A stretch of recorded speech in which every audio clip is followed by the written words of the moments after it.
भारत म्हणजे केवळ एक देश नाही, तर भाषांची, विचारांची आणि संस्कृतीची गाथा. या गाथेला शब्दात गुंफून जपणाऱ्या लेखकांसाठीचा सर्वोच्च सन्मान म्हणजे साहित्य अकादमी पुरस्कार. पण हा पुरस्कार मिळवणं म्हणजे नक्की काही सेलिब्रिटी स्टेटस किंवा सोशल मीडियावर फॉलोअर्स मिळवणं नाही. तर इथे असते खरी कसोटी भाषेची, विचारांची आणि साहित्याच्या प्रामाणिकतेची. पण एक प्रश्न अनेकांना सतवतो, साहित्य अकादमी पुरस्कार नक्की सुरू कधी झाला, त्यासाठी निकष काय असतात आणि हे पुरस्कार कसे निवडले जातात, हे सगळं आपण आजच्या व्हिडिओमध्ये सविस्तरपणे जाणून घेणार आहोत। नमस्कार, मी प्रथमेश आणि तुम्ही पाहत आहात डिजिटल रंचिंग। साहित्य अकादमी पुरस्कार भारतभरातील 24 भाषांमधून दिला जातो। कादंबरी, कविता, कथा, नाटक, आत्मचरित्र, ललित लेखन किंवा समीक्षण अशा साहित्य कृतींसाठी दिला जातो।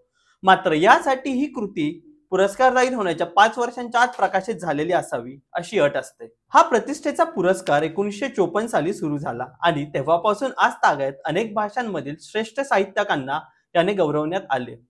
या पुरस्कारासाठी निवड करताना काही ठळक निकष पाळले जातात। पहिला निकष म्हणजे साहित्यिक गुणवत्ता, म्हणजेच लेखनात गोडी, शैली, प्रवाहीपणा आणि अभिव्यक्तीची ताकद असणे आवश्यक। दुसरा महत्त्वाचा निकष म्हणजे विषय आणि सखोल विचार।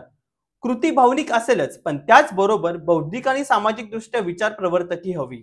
भाषा वापरण्याची पद्धत, नाविन्यपूर्ण दृष्टिकोन, लेखनात नवे प्रयोग आणि कल्पनाशक्ती यावरही भर दिला जातो। तसेच कृती ही केवळ त्या काळापुरती मर्यादित न राहता पुढील पिढ्यांसाठी उपयुक्त ठरावी अशी कालातीत मूल्यांची असावी। त्यात समाजातील विविध घटकांचं प्रतिनिधित्व असणं, विशेषतः महिलांचं, दलितांचं, आदिवासी समाजाचं किंवा इतर वंचितांचा आवाज उमटणं महत्त्वाचं ठरतं। निवड प्रक्रिया देखील अत्यंत पारदर्शक आणि शिस्तबद्ध असते।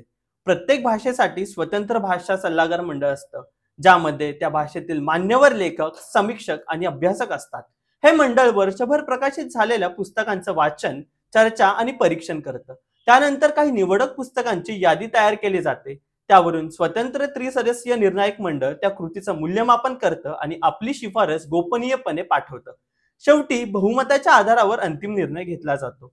या संपूर्ण प्रक्रियेत कोणतीही राजकीय, व्यापारी किंवा वैयक्तिक शिफारस ग्राह्य धरली जात नाही। सगळं साहित्याच्या शुद्ध गुणवत्तेवरच आधारलेलं असतं। पुरस्कार प्राप्त लेखकाला एक ताम्रपत्र, शाल आणि 1 लाख रुपयांची रोख रक्कम दिली जाते। पण या आर्थिक सन्मानाहूनही अधिक मोलाचं असतं लेखकाला मिळणारं राष्ट्रीय स्तरावरील साहित्यिक मानांकन। आजवर मराठी भाषेतील पु ल देशपांडे, दुर्गा भागवत, भालचंद्र नेमाडे, अरुणा ढेरे यासारख्या दिग्गज लेखकांना हा पुरस्कार मिळाला आहे। त्यांच्या लेखनाने मराठी साहित्याचं वैभव उंचावलं आणि पुढच्या पिढ्यांसाठी दिशादर्शक ठरलं। साहित्य अकादमी पुरस्कार म्हणजे फक्त एखाद्या लेखकाचा सन्मान नाही, तो संपूर्ण भाषेचा, संस्कृतीचा आणि समाजाच्या विचार क्षमतेचा विजय आहे। कारण साहित्य केवळ मनोरंजन करत नाही, ते मन बदलतं, विचार घडवतं आणि कधी-कधी समाजाची दिशा देखील बदलतं। साहित्य ही एक अशी शक्ती आहे जी शब्दांमधून स्फुरते, विचारांमधून पुढे जाते आणि काळाच्या कसोटीवर टिकते। ही शक्ती जपण्याचं, तिचं यथोयोग्य मूल्यांकन करण्याचं आणि पुढील पिढ्यांपर्यंत पोहोचवण्याचं काम साहित्य अकादमी अत्यंत जबाबदारीने करते। तर आता प्रश्न तुमच्याकडे आहे, आजच्या डिजिटल आणि वेगवान युगात तुम्हाला काय वाटतं, साहित्याची भूमिका किती महत्त्वाची आहे? तुमचं मत खाली कमेंटमध्ये नक्की सांगा। आणि हो, अशाच माहितीपूर्ण आणि प्रेरणादायी गोष्टींसाठी आमच्या चॅनलला सबस्क्राइब करायला विसरू नका। पाहत रहा डिजिटल रंचिंग। धन्यवाद।